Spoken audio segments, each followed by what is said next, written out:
Subscribe Commerce with MJ YouTube channel and press the bell icon to get instant notification whenever I post a new video. Hello students, welcome back to the video. मेरा नाम है मोहित जोशी और आप देख रहे हैं आपका अपना YouTube channel commerce with MJ. आज की वीडियो में हम प्रोजेक्ट मैनेजमेंट के एक बहुत ही इंपॉर्टेंट टॉपिक को डिस्कस करने वाले हैं जिसका नाम है क्रिटिकल पाथ मेथड। तो चलिए शुरू करते हैं। देखिए स्टूडेंट्स, क्रिटिकल पाथ मेथड का जो क्वेश्चन होता है वो कुछ इस तरीके से हमें गिवन होता है पेपर में, जहां पर हमें बोला होता है to determine the total free independent and interfering floats and identify the critical path. तो क्वेश्चन में हमें फ्लोट्स की कैलकुलेशन करनी होती है और साथ साथ क्रिटिकल पाथ को कैलकुलेट करना होता है। क्वेश्चन में जो डेटा गिवन है वहां पर हमें एक्टिविटीज और उनकी ड्यूरेशन गिवन होती है। ओके, तो अलग अलग टाइप की एक्टिविटीज हैं, ए से लेके जे तक एक्टिविटी है और यहाँ पर ड्यूरेशन जो है उनकी डेज में हमें गिवन है। तो देखिए, फर्दर प्रोसीड करने से पहले सबसे पहले हमें क्या होता है, जो अपना डेटा गिवन होता है उसका हमें नेटवर्क पाथ का फॉर्मुलेशन करना होता है। और प्रीवियस वीडियो में कैसे नेटवर्क पाथ को कंस्ट्रक्ट करते हैं वो हम सीख के आ चुके हैं। अगर किसी ने नहीं देखा तो प्लीज उसे जाकर जरूर देखें। तो यहाँ पर जैसे ये डेटा हमें गिवन है, यहाँ का मैंने इसका पहले से ही नेटवर्क पाथ बना के रखा हुआ है। ओके, और पेपर में हो सकता है आपको नेटवर्क पाथ बनाया हो जाए दे दे, या फिर आपको खुद बनाना पड़े। ओके, और इसके बाद आपको क्या करना होता है, नेटवर्क पाथ बनाने के बाद आपको क्रिटिकल पाथ को आइडेंटिफाई करना होता है। क्रिटिकल पाथ के साथ साथ जैसे आपको यहाँ पर अलग अलग फ्लोट्स के बारे में बोला है तो उनकी कैलकुलेशन करनी होती है। कुछ इस तरीके का टेबल फॉर्मुलेशन होता है। तो ये तो बात रही कि किस टाइप का क्वेश्चन आता है। अब बात करते हैं कंसेप्ट की। तो जो कंसेप्ट है हमारा क्रिटिकल पाथ मेथड वो क्या है, किससे रिलेटेड है, क्या होता है इसमें। देखिए, क्रिटिकल पाथ मेथड जो होता है, यहाँ पर हमें जो एक्टिविटीज गिवन होती है वो डिटर्मिनिस्टिक नेचर की होती है। ओके, डिटर्मिनिस्टिक का मतलब होता है फिक्स नेचर की। जैसे यहाँ पर आपको एक्टिविटीज दे रखी हैं, इनका जो ड्यूरेशन है, टाइमिंग्स जो है इनकी, वो क्या है, फिक्स्ड है। तो जो भी आपको क्वेश्चन को सॉल्व करना होगा तो आपको ऐसे ही पता लग जाएगा कि ये क्रिटिकल पाथ मेथड से सॉल्व होगा, क्योंकि यहाँ पर जो एक्टिविटीज होंगी उनका टाइम जो होगा वो फिक्स होगा। ओके, अब बात करते हैं इसमें जो बेसिक टर्मिनोलॉजीज आती हैं वो क्या क्या होती हैं। जैसे कि अगर मैं बात करूं इसके बेसिक स्केड्यूलिंग कंप्यूटेशन की, तो यहाँ पर आपको क्या क्या टर्म्स देखने को मिलते हैं।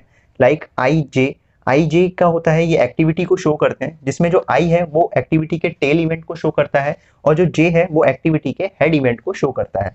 फॉर एग्जाम्पल, एक एक्टिविटी यहाँ से शुरू हुई है, ओके, इसका नाम है एक्टिविटी ए और यहाँ पर जाके खत्म हुई है। तो 1 जो है ये इसका टेल इवेंट है और जहां पर वो खत्म हुई है 2, ये इसका क्या होगा, हेड इवेंट होगा। ओके, तो ये आई जे होता है। उसी के साथ अगर मैं बात करूं ई आई का मतलब होता है कि किसी इवेंट के ऑकर होने का अर्लीस्ट टाइम। ओके, कोई इवेंट कितने जल्दी से जल्दी ऑकर हो सकता है उसको ई आई कहते हैं। और इसी का अपोजिट होता है एल जे होता है latest allowable occurrence time of event J, मतलब कितनी लेट से लेट कोई इवेंट ऑकर हो सकता है। तो लेटेस्ट का मतलब है लेट से लेट, अर्लीस्ट का मतलब है जल्दी से जल्दी। तो जल्दी से जल्दी जो भी इवेंट हो सकता है उसको ई आई कहेंगे, लेट से लेट जो इवेंट ऑकर हो सकता है उसको हम क्या बोलेंगे, एल जे कहेंगे। उसके बाद हमारा होता है एक डी आई जे का मतलब होता है estimated completion time of activity. एक एक्टिविटी का एस्टिमेटेड कंप्लीशन टाइम क्या होगा उसको हम डीआईजी कहते हैं, और ये आपको क्वेश्चन में गिवन होता है। जिस तरीके से यहाँ पर क्वेश्चन था, यहाँ पर आपको ड्यूरेशन दे रखा था, तो ये ड्यूरेशन है डेज में है, यही आपका डीआईजी है। ओके, तो एक एक्टिविटी कितने एस्टिमेटेड टाइम में कंप्लीट हो जाएगी। इसके बाद आपको जो कैलकुलेट करना होता है टेबल में अपने, वो आपका होता है, जैसे पहला है ईएस बोले तो अर्लीस्ट टाइम। ठीक है, किसी एक्टिविटी को करने का अर्लीस्ट टाइम को हम कहते हैं ईएस। तो कितनी जल्दी से जल्दी कोई एक्टिविटी हमारी स्टार्ट हो सकती है, earliest starting time of activity. EF इसी का उल्टा होता है earliest finishing time of activity, कोई एक्टिविटी कितनी जल्दी से जल्दी फिनिश हो सकती है उसको ईएफ बोलते हैं। ओके, इसी के साथ उसका अगला होता है हमारा एल एस होता है latest starting time of activity, कोई एक्टिविटी कितनी देर से देर स्टार्ट हो सकती है। और इसी का अपोजिट होता है एलएफ, जिसको हम कहते हैं latest finishing time of activity, कोई एक्टिविटी कितनी लेट से लेट फिनिश हो सकती है, तो इसे हम एलएफ कहते हैं। अब ये तो बात रही हमारी बेसिक शेड्यूलिंग कंप्यूटेशन की। अब इसके बाद जब हम अभी मैंने बात करी थी कि आपको यहाँ पर नेटवर्क डायग्राम को कंस्ट्रक्ट करना है, तो नेटवर्क डायग्राम में आपको क्या निकालना होता है, यहाँ पर अर्लीस्ट इवेंट टाइम और लेटेस्ट अलाउबल टाइम आपको नेटवर्क डायग्राम का कंस्ट्रक्ट करना होता है। देखिए, जैसे नेटवर्क डायग्राम है, अब आपको यहाँ से लेके यहाँ तक का अर्लीस्ट स्टैंडर्ड इवेंट टाइम निकालना पड़ेगा और यहाँ से लेके यहाँ तक का आपको लेटेस्ट अलाउबल टाइम निकालना पड़ेगा एक्टिविटीज का। ओके, तो यहाँ से लेके यहाँ तक मतलब अर्लीस्ट इवेंट टाइम कैलकुलेट करने को हम कहते हैं फॉरवर्ड पास कंप्यूटेशन, और पीछे से आगे आने को हम कहते हैं बैकवर्ड पास कंप्यूटेशन। तो किस तरीके से कैलकुलेट होता है देखिए, तो जब हम अर्लीस्ट अपना निकालते हैं अर्लीस्ट स्टार्टिंग टाइम एक्टिविटी का, तो उसको EI से भी हम डिनोट कर सकते हैं। और जब भी हम शुरू करते हैं अपने नेटवर्क में, तो E को हम 0 लेके शुरू करते हैं। ओके, तो जैसे यहाँ पर ये हमारा नेटवर्क डायग्राम है, तो यहाँ से ये एक्टिविटी शुरू हो रही है, तो इसका अर्लीस्ट टाइम को हम क्या लेके शुरू करेंगे, 0 लेके शुरू करेंगे। ओके, इसके बाद जो आगे एक्टिविटीज का जो स्टैंडर्ड टाइम होता है उसको हम EF से डिनोट करते हैं। Okay, earliest finishing time. तो ये किस तरीके से कैलकुलेट होता है, जो आपका ES आ गया पहला, उसमें आप DIJ को ऐसे प्लेस करते जाएंगे। तो DIJ क्या था आपका, DIJ था आपका एस्टिमेटेड कंप्लीशन टाइम। और इसी तरीके से मैं इसको ऐसे भी लिख सकता हूँ EI प्लस DIJ, क्योंकि ESIJ जो है वो EI के ही बराबर है। ओके, इसके साथ साथ EJ की वैल्यू होती है हमारी EI प्लस DIJ, जो आप कैलकुलेट कर रहे हैं उसमें से मैक्सिमम वैल्यू। देखिए EJ क्या होता है, कभी कभार जो इवेंट का टाइम होता है वो मर्ज इवेंट के हिसाब से भी निकलना पड़ता है, मतलब 2 हिसाब से हमारा टाइम आ सकता है। तो उसमें से जो मैक्सिमम टाइम होता है हमारे को वो सिलेक्ट करना होता है। इसको अभी हम न्यूमेरिकल के माध्यम से सीखेंगे, तब आपको अच्छे से क्लियर होगा। उसी तरीके से अगर मैं बात करूँ बैकवर्ड पास कंप्यूटेशन, जहां पर हमें लेटेस्ट अलाउेबल टाइम निकालना है, तो यहाँ पर हम एंड इवेंट से शुरुआत करते हैं। तो जब भी हम यहाँ पर पहुंच जाएंगे E की वैल्यू, तो वही हमारी L की वैल्यू हो जाएगी। ओके, तो यहाँ पर E इक्वल टू L हो जाता है। ओके, यहाँ पर LF को हम लेटेस्ट फिनिशिंग टाइम को लिख सकते हैं LJ के रूप से। और अगर मैं बात करूँ इसके आगे, हम जब LS निकालेंगे अपने आगे एक्टिविटीज का लेटेस्ट स्टार्टिंग टाइम, तो उसका फॉर्मूला होगा हमारा LF माइनस DIJ, या फिर मैं इसे LJ माइनस DIJ भी कह सकता हूँ। और यहाँ पर भी अगर मर्ज इवेंट होंगे तो LJ माइनस DIJ में से मुझे मिनिमम टाइम को सिलेक्ट करना पड़ेगा। ओके, तो ये तो कुछ बेसिक फॉर्मुलेज हैं जिनको अभी हम न्यूमेरिकल में देखेंगे। इसके बाद हमारी बात आती है यहाँ पर फ्लोट्स की। देखिए फ्लोट क्या होता है, फ्लोट का मतलब होता है, फ्लोट रिप्रेजेंट करता है हमारा एक तरीके से मैक्सिमम टाइम किसी भी एक्टिविटी का जिससे हम उसको डिले कर सकते हैं। ओके, तो एक एक्टिविटी को कितने मैक्सिमम टाइम तक मैं डिले कर सकता हूँ ताकि जो प्रोजेक्ट कंप्लीशन टाइम है मेरा वो इफेक्ट ना हो, तो इसको हम कहते हैं फ्लोट। और अगर अब मैं बात करूं कि फ्लोट के टाइप्स क्या होते हैं, तो 4 टाइप्स के यहाँ पर फ्लोट होते हैं। एक होता है हमारा टोटल फ्लोट, एक होता है हमारा फ्री फ्लोट, एक होता है हमारा इंडिपेंडेंट फ्लोट, और एक होता है हमारा इंटरफेरिंग फ्लोट। तो टोटल फ्लोट क्या होता है, टोटल फ्लोट वही फ्लोट होता है एक तरीके से जो रिप्रेजेंट करता है maximum time with in which an activity can be delayed. तो कितने मैक्सिमम टाइम तक के एक मैं एक्टिविटी को डिलीट कर सकता हूँ without affecting the project completion time, ताकि प्रोजेक्ट का जो कंप्लीशन टाइम है वो भी इफेक्ट ना हो। तो फॉर्मूले की अगर मैं बात करूँ, TF जो कैलकुलेट होता है वो होता है हमारा latest start time of activity minus earliest start time of activity.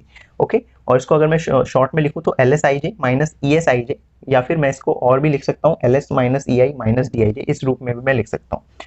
इसके बाद जो आता है हमारा वो होता है फ्री फ्लोट, FF से मैं डिनोट करता हूँ इसे।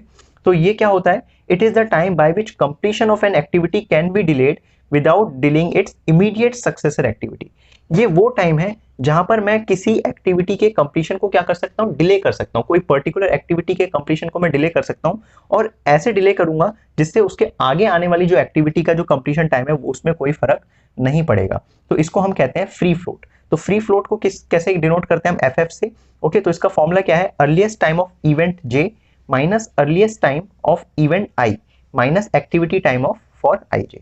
ओके, शॉर्ट में मैं लिख सकता हूँ EJ minus EI minus DIJ।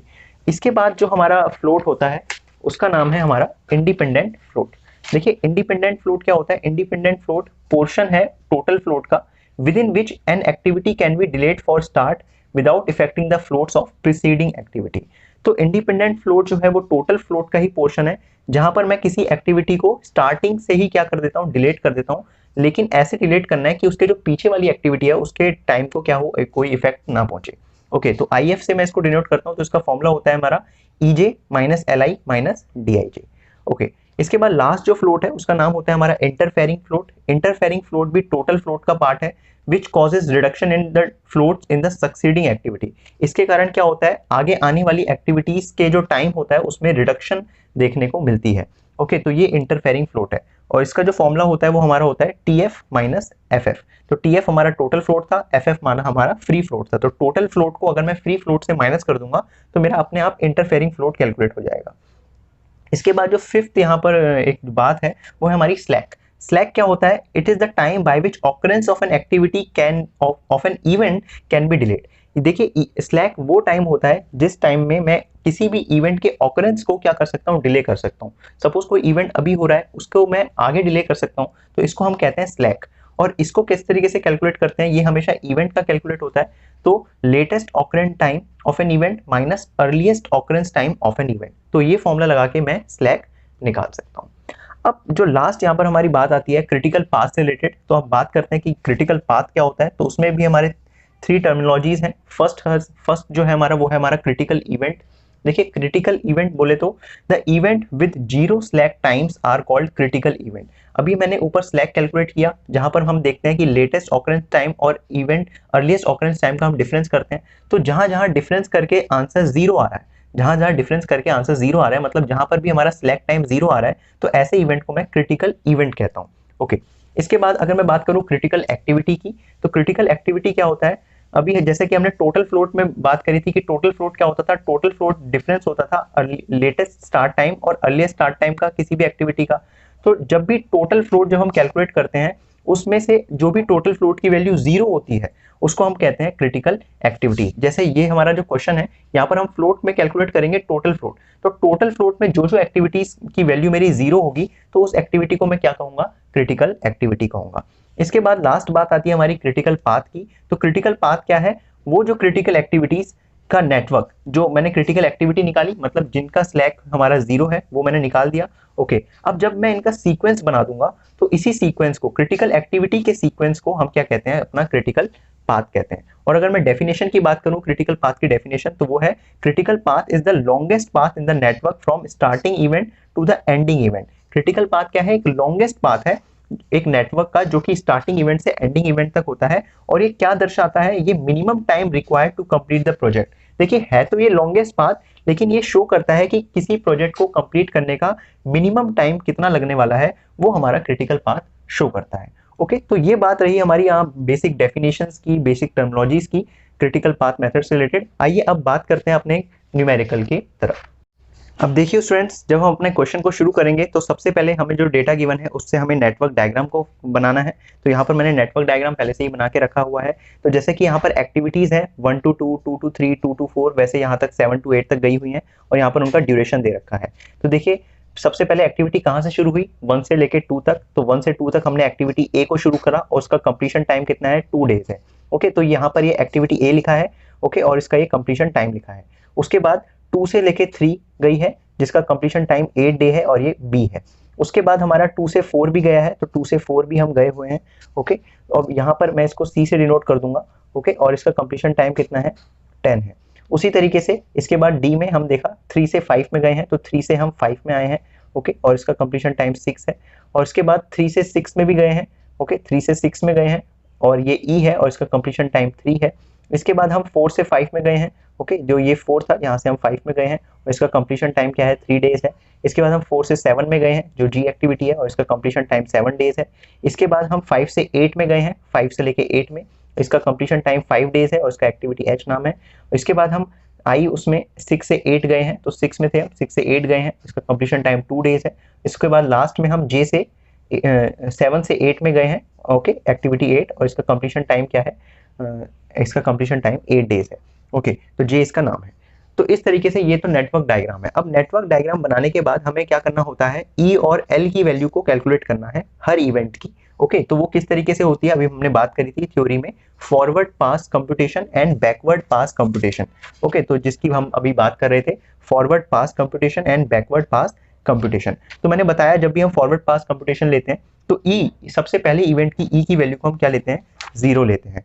तो ओके स्टूडेंट्स, तो हम यहाँ से शुरू करेंगे अपने ये जो इवेंट 1 है, यहाँ पर हम ई की जो वैल्यू होगी, E1 जो होगा हमारा, उसको हम क्या ले लेंगे, 0 लेंगे। उसी के बाद हम यहाँ पर सेकेंड इवेंट का E2 कैलकुलेट करेंगे। ओके, तो E2 कैसे कैलकुलेट करेंगे, जो हमारी वैल्यू है इवेंट 0 की, उसमें हम ये DIJ की वैल्यू को कैलकुलेट करेंगे। DIJ कितना है, ड्यूरेशन, जो कि हमारा एक एक्टिविटी को कंप्लीट करने की ड्यूरेशन है, उसको कैलकुलेट करेंगे, और उन दोनों के सम को हम यहाँ लिखेंगे। तो 0 + 2, तो E2 आ जाएगा हमारा 2। उसी तरीके से मैं यहाँ पर E3 को कैलकुलेट करूंगा अपना। ओके, तो ये E3 है, तो यहाँ पर E2 कितना आया था, 2, और इसमें प्लस करूंगा DIJ। ओके, तो 2 + 8, तो इसी तरीके से जो वैल्यू आएगी वो मैं यहाँ पर नोट करूंगा। तो 2 + 8 कितना होता है हमारा, 10 होता है। उसी तरीके से मैं यहाँ पर इसके बाद 3 के बाद E4 को कैलकुलेट करूंगा। ओके, तो यहाँ पर मेरा E4 आ जाएगा। तो E4 कैसे निकलेगा, यहाँ पर मेरा एक्टिविटी क्या आई थी, E2 की वैल्यू क्या थी 2 और Dij क्या है 10, तो 2 + 10, तो 2 + 10 कितना होता है हमारा 12 होता है। उसी तरीके से मैं E5 को कैलकुलेट करूंगा, E5, तो यहाँ पर E4 + Dij, तो क्या वैल्यू आई है। अब देखिए 5 में पहुंचने के लिए हमारे पास दो तरीके से हम 5 में पहुंच सकते हैं, तो ये एक तरीके से मर्ज इवेंट है। तो एक तो मैं 12 + 3 करके 5 में पहुंच सकता हूँ, एक मैं 10 + 6 करके 5 में पहुंच सकता हूँ। तो मुझे कौन सी वैल्यू लेनी होती है, मैक्सिमम वैल्यू लेनी होती है, जो कि जैसा कि अभी हमने थ्योरी में डिस्कस किया था।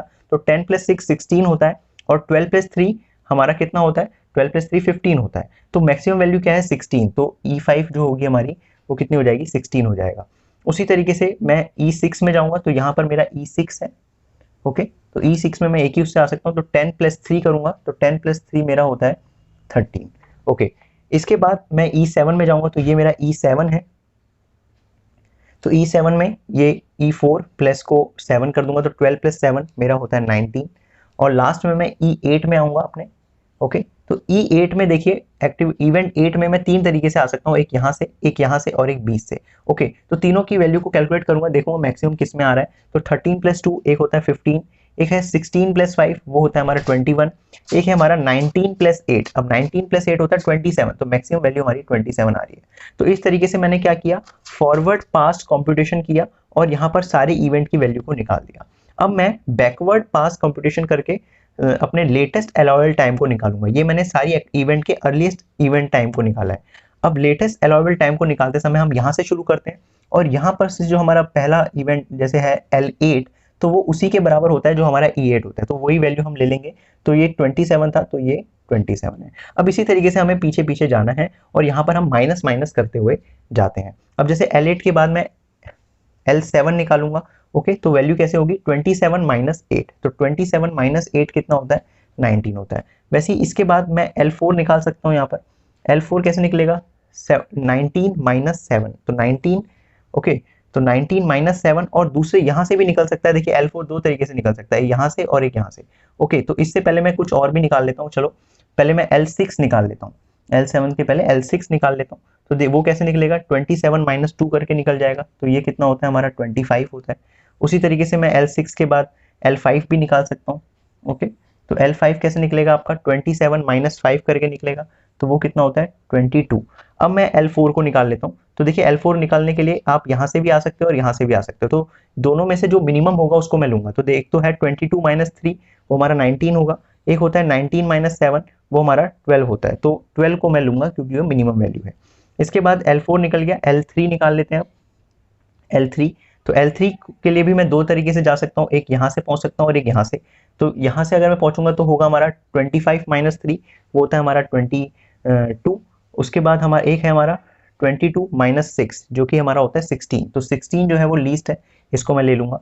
इसके बाद मैं L2 को कैलकुलेट करूंगा अपना, ओके। L2, तो यहाँ पहुंचने के लिए भी मैं दो तरीके से आ सकता हूँ, तो एक है मेरा 16 - 8, ओके। 16 - 8 कितना होता है 8, और एक है मेरा 12 - 10 जो कि होता है 2, तो मैं इसको ले लूंगा।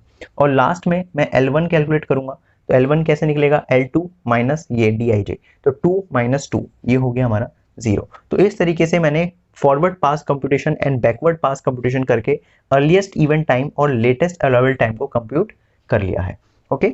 अब इसको करने के बाद हमें क्या करना होता है, हमें अपने यहाँ पर उसमें आ जाना है। अब यहाँ पर मैं अपने फिल कर देता हूँ टेबल को, जहाँ पर मैं एक्टिविटीज को यहाँ पर फिल कर देता हूँ और Dij मतलब ड्यूरेशन को यहाँ पर फिल कर लेता हूँ। देखिए स्टूडेंट्स, यहाँ पर मैंने एक्टिविटी और Dij को फिल कर लिया है। अब हमारे को जैसे यहाँ पर कैलकुलेट करना है, एक तो क्रिटिकल पाथ और फ्लोट्स को कैलकुलेट करना है। देखिए क्रिटिकल पाथ को मैं बिना ये टेबल को बनाए भी कैलकुलेट कर सकता था अपने नेटवर्क डायग्राम की मदद से। वो किस तरीके से होता है, जैसे कि यहाँ पर हमारे नेटवर्क डायग्राम है। अब यहाँ पर जहाँ जहाँ हमारे जीरो स्लैक्स आएंगे उनको इवेंट को हम ज्वाइन कर लेंगे, जो कि हमारे क्रिटिकल इवेंट के कहलाते हैं। और उन क्रिटिकल इवेंट को ज्वाइन करके हमारी क्रिटिकल एक्टिविटी आ जाती है, जिसके सीक्वेंस को हम क्रिटिकल पाथ कहते हैं।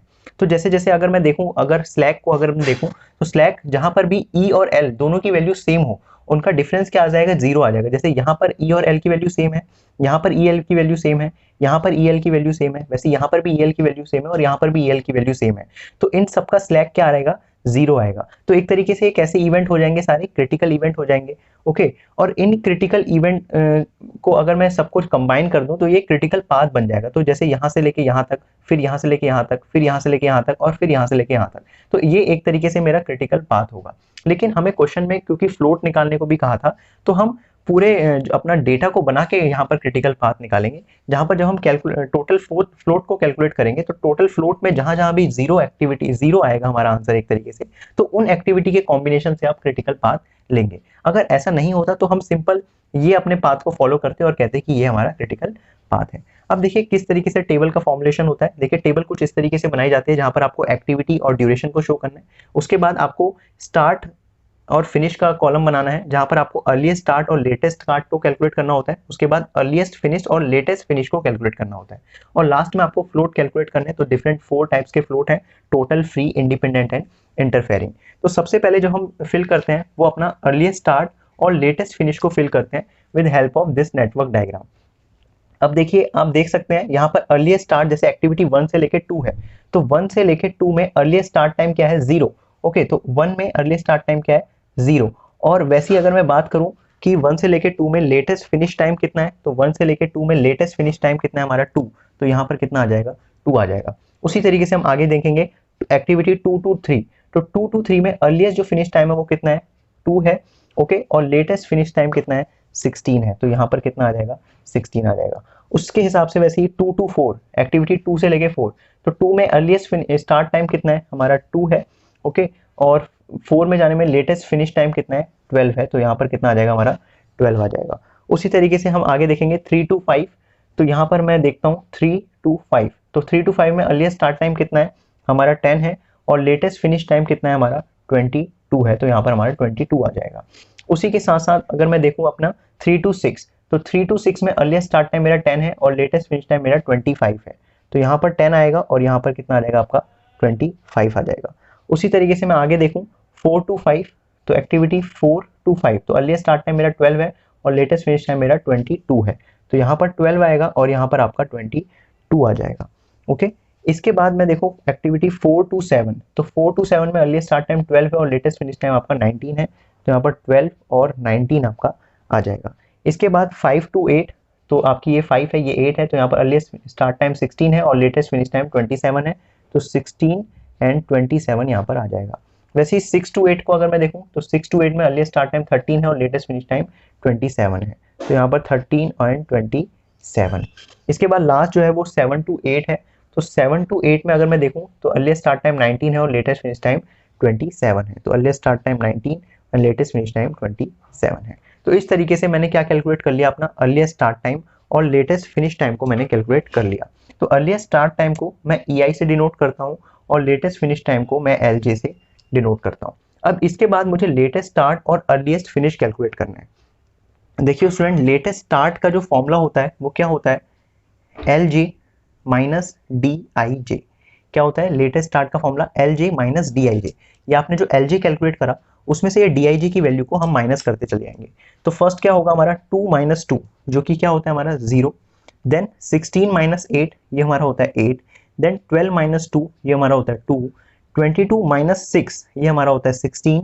देन 25 माइनस 3, ये हमारा होता है 22। देन 22 माइनस 3, ये हमारा होगा 19। 19 माइनस 7, ओके, 19 माइनस 7, बताइए स्टूडेंट्स कितना होता है, 12 होता है। इसके बाद 27 minus 5 is 22। 27 minus 2 is 25 and last is 27 minus 8। 27 minus 8 का होता है 19। तो इस तरीके से हमने लेटेस्ट स्टार्ट टाइम को भी कैलकुलेट कर लिया है। अब लास्ट में हमें अर्लीस्ट फिनिश को कैलकुलेट करना है। तो अर्लीस्ट फिनिश का अभी हमने फॉर्मूला डिस्कस किया था पीछे, क्या फॉर्मूला होता था अर्लीस्ट फिनिश का, ये होता है आपका EI plus DIJ। Earliest finish का आपका फॉर्मूला है EI प्लस DIJ। तो EI वैल्यू आपकी ये है, DIJ वैल्यू ये है, आपस में इन दोनों को आपको ऐड करते जाना है। तो 2 प्लस 0 आपका 2 होगा, 8 प्लस 2 आपका 10, वैसे 10 प्लस 2 आपका 12, 10 प्लस 6 16, 10 प्लस 3 13, 12 प्लस 3 आपका 15, 12 plus 7 19, 16 plus 5 is 21 and 25 plus 2 is 27 and 19 plus 8 is also 27। तो इस तरीके से आपने earliest start, latest start, earliest finish, latest finish को कैलकुलेट कर लिया है बड़ी आराम से। अब आपको कैलकुलेट करना है फ्लोट्स। तो फ्लोट में सबसे पहले आपको टोटल फ्लोट को कैलकुलेट करना है। तो टोटल फ्लोट का जो आपका फॉर्मूला होता है वो होता है latest start minus earliest start. Okay, तो यहाँ पर आपने लेटेस्ट स्टार्ट ये रहा आपका और अर्लीस्ट स्टार्ट ये रहा, तो इन्हीं दो को आपस में आप माइनस करते जाइए। ओके, तो 0 minus 0 is 0, then 8 minus 2 is 6, then 2 minus 2 is 0, then आपका 16 minus 10 is 6, then 22 minus 10 is 12, then 19 minus 12 is 7, then 12 minus 10, 12 is 0, 12 minus 6, 22 minus 16 is 6, 25 minus 13, okay, तो 25 माइनस 13 कितना होता है आपका 12 होता है, और लास्ट है आपका 19 माइनस 19, ये आपका होता है 0। तो देखिए हमने यहाँ पर टोटल फ्लोट को कैलकुलेट कर लिया है, और अभी हमने पीछे बताया था आपको कि टोटल फ्लोट की मदद से हम क्रिटिकल पाथ को डिटरमाइन कर सकते हैं। तो देखिए कहाँ कहाँ हमारी वैल्यू टोटल फ्लोट की 0 आई है। तो एक तो फर्स्ट 1 to 2 में आई है, इसके बाद हमारे 2 to 4 में आई है, इसके बाद हम देखेंगे हमारे यहाँ पर 4 to 7 में आई है, और लास्ट हमारे 7 to 8 में आई है। तो अगर मैं यहाँ पर बात करूँ तो 1 to 2, उसके बाद 2 to 4, देन 4 to 7 और लास्ट हमारा 7 to 8। तो ये जो पाथ है 1 to 2, then 2 to 4, then 4 to 7, then 7 to 8, तो ये पाथ हमारा क्रिटिकल पाथ के नाम से जाना जाएगा। ओके, तो ये हमारा पाथ जो है वो क्या है, क्रिटिकल पाथ। तो यहाँ पर मैंने क्या क्या करा, 1 को 2 से, 2 को 4 से, 4 को 7 से, और 7 को 8 से। अगर मैं इसको अल्फाबेटिकल लिखूं तो ए से हम कहाँ गए, सी में गए, सी से हम जी में गए, और लास्ट में जे में गए। और इसको पूरा करने के लिए जो हमारे को टाइम लगा वो कितना लगा, 27। ओके, तो 27 क्या, ये डेज है, तो 27 डेज का टाइम लगा इस प्रोजेक्ट को कंप्लीट करने में। तो ये हमारा क्रिटिकल पाथ इस तरीके से फॉर्म हो जाता है। आइए इसके बाद और भी चीजें कैलकुलेट कर लेते हैं। तो क्रिटिकल पाथ तो हमने डिटरमाइन कर ही लिया है, अब हमें free float, independent float and interfering float को कैलकुलेट करना है। अब देखिए फ्री फ्लोट का जो फॉर्मूला होता है वो क्या होता है, फ्री फ्लोट का फॉर्मूला होता है हमारा EJ minus EI and minus DIJ। अब देखिए हमारे पास DIJ है, EI है, लेकिन EJ नहीं है। ओके, तो किस तरीके से हम करेंगे, तो हम यहाँ पर अपने नेटवर्क डायग्राम की मदद से इसे करेंगे। तो EJ क्या होता था भाई, मैंने शुरू में ही आपको बताया था I और J क्या होता है। I मतलब पहला, J मतलब उसके बाद। तो जैसे ये E1 और E2 है, तो E1 मतलब EI होगा और E2 मतलब EJ होगा, तो I के बाद आपका J आएगा। ओके, तो यहाँ पर आपको जैसे निकालना है एक्टिविटी 1 से लेकर 2 में, तो 1 2 में EJ माइनस EI करना है। तो EJ आगे वाली एक्टिविटी होगी और EI आपकी पीछे वाली एक्टिविटी होगी। तो 2 माइनस 0 2 होता है, एंड DIJ आपका ये ब्रैकेट में लिखे हैं। ओके, ये ड्यूरेशन है, तो 2 माइनस 0 2 होगा, और 2 माइनस 2 इज 0। तो सबसे पहले का आपका क्या आंसर आएगा, आपका आएगा 0। ओके, इसी तरीके से आपको 2 to 3 में जाना है। तो 2 to 3 में 10 माइनस 2 जो कि आपका होता है 8, एंड 8 माइनस 8 आपका होता है 0। तो यहाँ का भी वैल्यू आएगी आपकी 0। इसी तरीके से मैं आगे देखता हूँ 2 to 4 में। तो 2 to 4 में आपका क्या होगा, EJ माइनस EI, तो 12 माइनस 2 जो कि आपका होता है 10, एंड 10 माइनस 10 इज 0। तो यहाँ की वैल्यू भी आपकी आएगी 0। उसी तरीके से 3 to 5 में अगर आप देखें तो 3 to 5 में तो EJ minus EI 16 minus 10 minus DIJ जो कि है 6। तो 16 माइनस 10 6 होता है, 6 माइनस 6 आपका 0। तो यहाँ पे अभी आपकी वैल्यू 0 आएगी।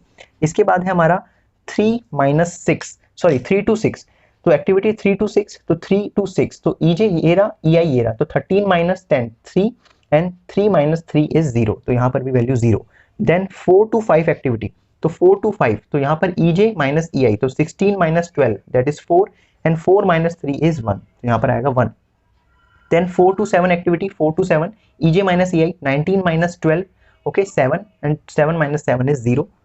देन 5 to 8 एक्टिविटी 5 to 8, तो 5 to 8, तो EJ माइनस EI, तो 27 माइनस 16 एंड देन माइनस 5, तो 27 माइनस 16 एंड देन तो 27 माइनस 16 आपका 6 होता है, 11 होता है, एंड 11 माइनस 5 आपका 6 हो जाएगा। इसी तरीके से आप 6 to 8 एक्टिविटी 6 to 8 में जाएंगे, तो 6 to 8 में EJ जो है आपका 27 है और EI 13 है, तो 27 माइनस 13 करेंगे एंड देन माइनस 2 कर देंगे। ओके, तो ये आपका सॉल्व करके 0 ही आ जाएगा। ओके, फिर है आपका 7 to 8, तो एक्टिविटी 7 to 8 में 27 माइनस 19 एंड देन माइनस 8, तो ये भी सॉल्व करके क्या आ जाएगा आपका 0 आ जाएगा। तो इस तरीके से हमने यहाँ पर फ्री फ्लोट को कैलकुलेट कर लिया है। ओके अब इसके बाद हमें क्या कैलकुलेट करना है, इंडिपेंडेंट फ्लोट कैलकुलेट करना है। तो इंडिपेंडेंट फ्लोट का फॉर्मूला क्या था, भी वो भी डिस्कस किया हमने पीछे। उसका फॉर्मूला था हमारा EJ minus LI, okay, minus DIJ। तो यहाँ पर फॉर्मूला है EJ minus LI minus DIJ। Okay, तो EJ मतलब आगे की इवेंट और LI मतलब पीछे का L1। ओके, तो जैसे हम यहाँ पर बात करेंगे अपने 1 to 2 में, तो जब हम जैसे फर्स्ट देख रहे हैं 1 to 2, तो यहाँ पर EJ क्या है, EJ है हमारा 2 और LI क्या है 0। तो कैसे कैलकुलेट होगा, 2 माइनस 0 माइनस 2। तो 2 माइनस 0 2 होता है और माइनस 2 करेंगे तो 0 हो जाएगा एक तरीके से, तो ये होगा 0। इसी तरीके से हम जाएंगे 2 to 3 में, तो 2 to 3 में जाएंगे तो 10 माइनस 2 8 एंड 8 माइनस 8 भी 0। इसके बाद हम जाएंगे 2 to 4 में, तो 2 to 4 में देखेंगे 12 माइनस 2 10 होता है एंड 10 माइनस 10 इज 0, तो ये भी 0 हो जाएगा। इसी तरीके से हम 3 to 5 में जाएंगे, तो 3 to 5, तो यहाँ पर LI है हमारा, EJ है हमारा 16 और पीछे LI है 16, तो 16 माइनस 16 0 एंड माइनस 6, तो ये हो जाएगा माइनस 6। इसको हम इक्विवेलेंट रख लेंगे 0 के। ओके, इसके बाद है 3 to 6 में अगर हम जा रहे हैं, तो 3 to 6 में EJ माइनस LI, तो 13 माइनस 16, 13 माइनस 16 होता है आपका माइनस 3 एंड देन माइनस 3 करना है, तो ये भी माइनस 6 हो जाएगा, तो इसको भी मैं इक्विवेलेंट रख लूंगा 0 के। इसके बाद है हमारा 4 to 5, देखिए 4 to 5 में आप जा रहे हैं EJ माइनस LI, तो 16 माइनस 12 जो कि आपका होता है 16 माइनस 12 आपका कितना होता है 4 एंड देन माइनस 3, तो 4 माइनस 3 आपका हो जाएगा 1। इसके बाद है 4 to 7, 4 to 7 में जाएंगे EJ माइनस LI, तो EJ है आपका 19, LI है 12, तो 19 minus 12 7 and 7 minus 7 is 0। Then 5 to 8, तो 5 to 8 में EJ minus LI 27 minus 22, okay 5 होता है एंड देन माइनस 5 करेंगे तो ये भी आपका 0 आ जाएगा। इसके बाद है आपका 6 to 8, ओके, तो 6 to 8 EJ माइनस LI, तो 27 minus 25 3, sorry 27 minus 25 2 and then minus 2 is also 0। Okay, last है आपका 7 to 8, तो 7 to 8 में अगर हम जा रहे हैं तो 7 to 8 में EJ माइनस LI करेंगे 27, ओके 27 माइनस LI कितना है 19, तो 27 माइनस 19 कितना होता है 8 एंड 8 माइनस 8 आपका फिर से 0 होता है। तो इस तरीके से हमने इंडिपेंडेंट फ्लोट को भी कैलकुलेट कर लिया। अब लास्ट बारी आती है हमारी कैलकुलेशन की, वो है हमारा इंटरफेरिंग फ्लोट। देखिए इंटरफेरिंग फ्लोट का फॉर्मूला होता है total float minus free float. अब दोनों हमने कैलकुलेट कर रखे हैं, टोटल फ्लोट ये रहा, फ्री फ्लोट ये रहा, दोनों का डिफरेंस कर दीजिए, यहाँ लिख दीजिए। ओके, तो 0 माइनस 0 ये आपका 0 हो गया, 6 minus 0 6, 0 minus 0 0, 6 minus 0 6, 12 minus 0 12, 7 minus 1 is 6, 0 minus 0 0, 6 minus 6 is 0, 12 minus 0 is 12 and last 0 minus 0 is 0। तो इस तरीके से यहाँ पर हमने इस क्वेश्चन को पूरे अच्छे तरीके से सॉल्व कर लिया है। तो ये हमारा क्रिटिकल पाथ मेथड का क्वेश्चन था, जहां पर हमें total float, free float, independent float and interfering float को कैलकुलेट करना था और साथ साथ क्रिटिकल पाथ को भी आइडेंटिफाई करना था। तो क्रिटिकल पाथ को हमने आइडेंटिफाई कर लिया और सारे फ्लोट्स की वैल्यू को कैलकुलेट कर लिया। आई होप स्टूडेंट्स आपको अच्छे से ये कंसेप्ट क्लियर हो गया होगा। अगर कोई भी डाउट है तो प्लीज आप नीचे कमेंट करिए, मैं आपका जरूर रिप्लाई करूंगा। ओके, अगर वीडियो पसंद आई है तो लाइक करिए, चैनल को सब्सक्राइब करिए अगर अभी तक नहीं करा है, क्योंकि नेक्स्ट वीडियो में हम प्रोजेक्ट मैनेजमेंट के एक और नए कंसेप्ट को सीखेंगे जिसका नाम है PERT टेक्निक। आज तो हमने CPM को कंप्लीट कर लिया है, नेक्स्ट वीडियो में हम PERT टेक्निक को भी सीखने वाले हैं। ओके, तो मिलते हैं अपनी नेक्स्ट वीडियो में, तब तक के लिए गुड बाय, टेक केयर।